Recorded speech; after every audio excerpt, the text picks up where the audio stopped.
Did you know that you don't need a license to distribute a cover song on streaming platforms? And that if you post a cover on YouTube without obtaining a sync license, there's a chance that your channel could get a copyright strike? It's okay, don't panic yet. In this video, I'm gonna break down the crazy, weird world of legally releasing a cover song. And I'm also gonna give some pointers about making a cover that is creative and interesting and that people actually want to listen to. And interestingly enough, I think you'll find that the legal and creative parts are really closely tied together. So when you're watching this, I will actually have just released my first ever cover song.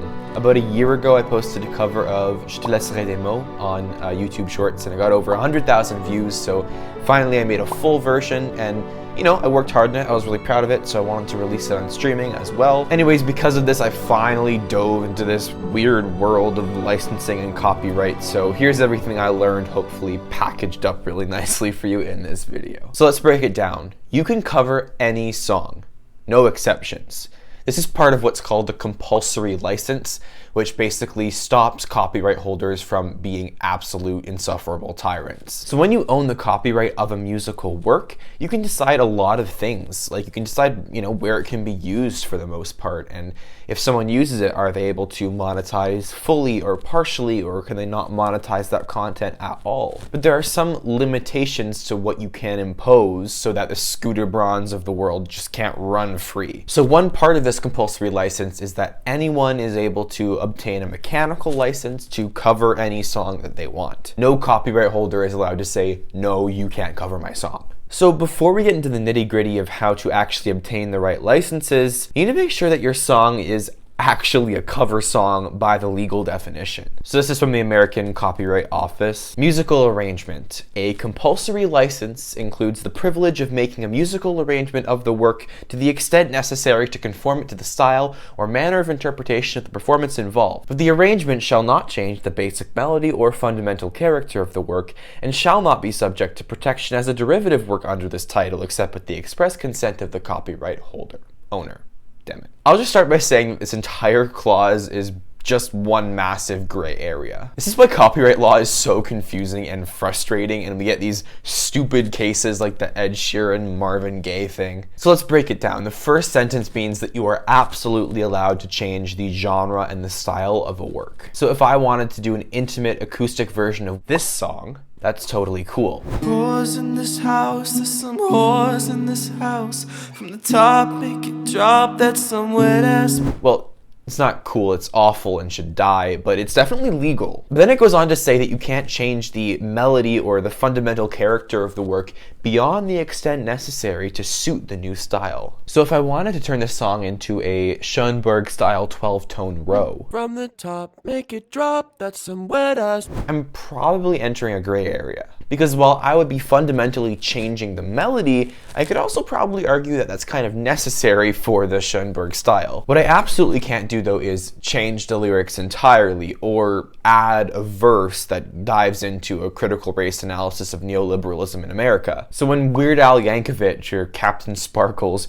would use the melody of a famous song to write entirely new lyrics, they were buying an entirely different type of license to do that. Because Fallen Kingdom is legally not a cover of Viva La Vida. Remixes and sampling also fall under different categories here. So if you're changing any of the lyrics in your version, be really careful because your song might no longer be considered a cover song anymore. But again, don't worry about this too much. The song that I covered, Je te laisserai des mots, has two lines that pretty much everyone who covers it gets wrong. People always say en dessous de la lune qui chante, under the singing mood instead of les murs qui chantent, the singing walls. And they also say embrasse-moi, kiss me, instead of ramasse-moi, take me. And Patrick Watson and his legal team aren't hunting down the people that do this. If you change a word or two in a song, whether it's intentional or by mistake, there's like a 99% chance that no one cares. So now that you're sure the song that you've made is actually a cover song, let's dive into licensing it properly. To release a cover on streaming, you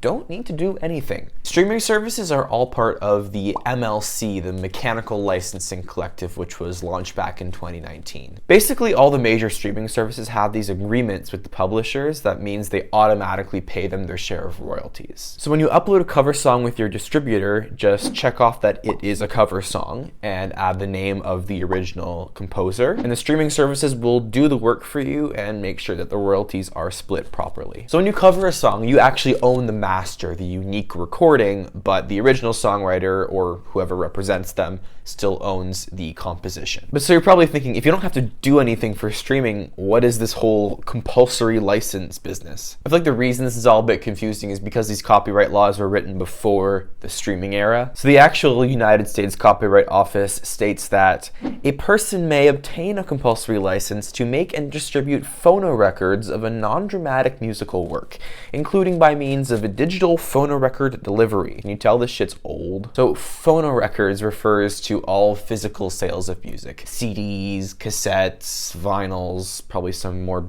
boomer crap. It also quickly expanded to refer to digital sales, which is actually what matters for us. You see, although streaming doesn't technically require a license, when you upload music to a distributor and select all of the streaming services, some of those will be iTunes and Amazon Music, which have options for digital downloads. Now, I don't know about you, but I tend not to make very many sales on these platforms as an indie artist. But on the off chance that you did, this could land you in legal trouble. If you make a digital sale without a mechanical license, you are breaching the copyright of the song's publisher. This also includes selling digital downloads on your website or on a platform like Bandcamp. But thankfully, obtaining a mechanical license is really easy, and it's what I did for my cover. If you distribute through DistroKid, they actually handle it all for you. You've just got to pay a small annual fee, and they deal with all the licensing. On other distributors like TuneCore or CD Baby, you'll be prompted to obtain the mechanical license through a third party. This will be either Harry Fox Agency, Tune Licensing, or EasySongLicensing.com. You just enter the information of the song and its writers, and you select a licensing plan.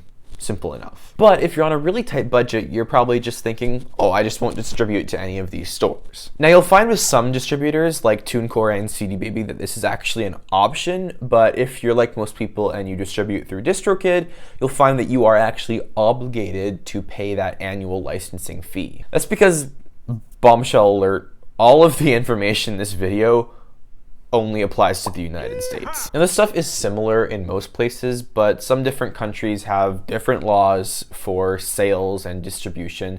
So if you don't get at least that limited mechanical license, there's a very good chance that your song won't be available in all countries or territories. If you're on CD Baby or TuneCore, or God forbid something else, you actually can just not get this license. But just be very careful that you're not making it available for digital download anywhere. Honestly, I really recommend just getting a limited mechanical license. They're really cheap. They save you any potential legal troubles and just a lot of headaches. So that's how to distribute a cover to streaming services, and it's probably easier than you thought, right? Funnily enough, the place where you're most likely to run into trouble with cover songs is the place where everyone posts cover songs.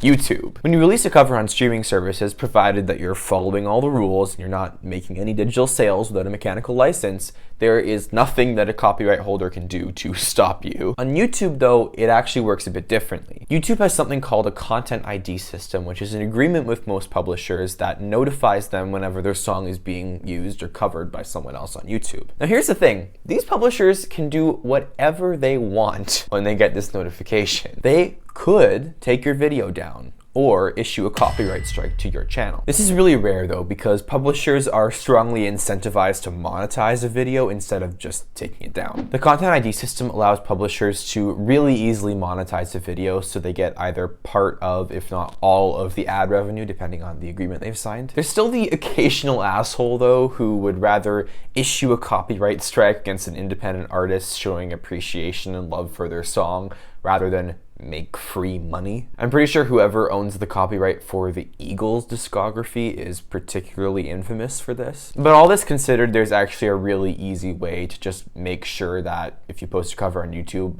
it'll be okay. Literally just look up the song that you're covering and see how many other covers there are. If everyone and their dog is posting a cover of that song on YouTube, chances are you're good to go. There's really no reason why copyright holders would come after you and no one else unless they have a vendetta against you. Vendetta. Or you're this crazy huge cover artist getting millions and millions of streams, and all of a sudden it's actually financially viable for them to go after you. So in that case, if you are a really huge cover artist like, I don't know, a Boyce Avenue or a Pentatonics, then you can buy a synchronization or a sync license, which gives you the legal right to put that music to a video. This is the same type of license that allows music to be used in film and ad campaigns and video games. Sync licenses are agreed upon on an individual basis with the publisher though, and they are not compulsory licenses. It can be denied, and more often than not, they're really damn expensive. So as an indie artist, this probably isn't something you should be worrying about. So now that we've gotten most of the legal stuff out of the way, I want to finish off with some food for thought. Some artists really aren't fans of the idea that a cover has to be somewhat similar to the original, or else it's no longer a cover. After all, what's the point of covering a song if you have to stick to the original? This sentiment is very clearly expressed by the lovely Reddit user Kingo Dust, who is very clearly not well versed in copyright law. Even though he's a little cuckoo, I think a lot of us artists have this same or similar sentiment. But I just want to reassure you that you can be really, really creative within the confines of what is legally considered as a cover. You can change a song's tempo, instrumentation, genre, almost anything that isn't a huge change to the melody or the lyrics. And if it helps, Kingo Dust, many platforms actually don't allow covers that sound too similar to the original. It has to be different enough that there is no ambiguity as to whether it is the original recording or is trying to somehow impersonate the original recording. Apparently this was a big problem on iTunes back in the day. A cover is a chance for you to bring a new perspective to a song that you love, and there's so many ways to do that. My cover of Je te laisserai des mots is really similar to the original, but I still feel like it brings something new to the table. Patrick Watson and I both fall under the very broad category of singer-songwriter / indie folk. We're also both from Montreal, and we're also best friends. I met him once at a James Blake concert. But because we're from similar musical worlds, it's not like I took the song and made it into like this heavy metal banger. I even used pretty much the same instrumentation because I'm a string player as well. My creative choice was just to take the arrangement, which is very intimate and almost like claustrophobic, and give it this huge sense of space through layering and processing. So even choices that simple are interesting enough that they can be worthy of a cover that people actually want to listen to. Anyways, I hope this video was helpful. If you liked it, do all that YouTube-y stuff and go check out my cover. Anyways, I really appreciate you all, and I will see you next time.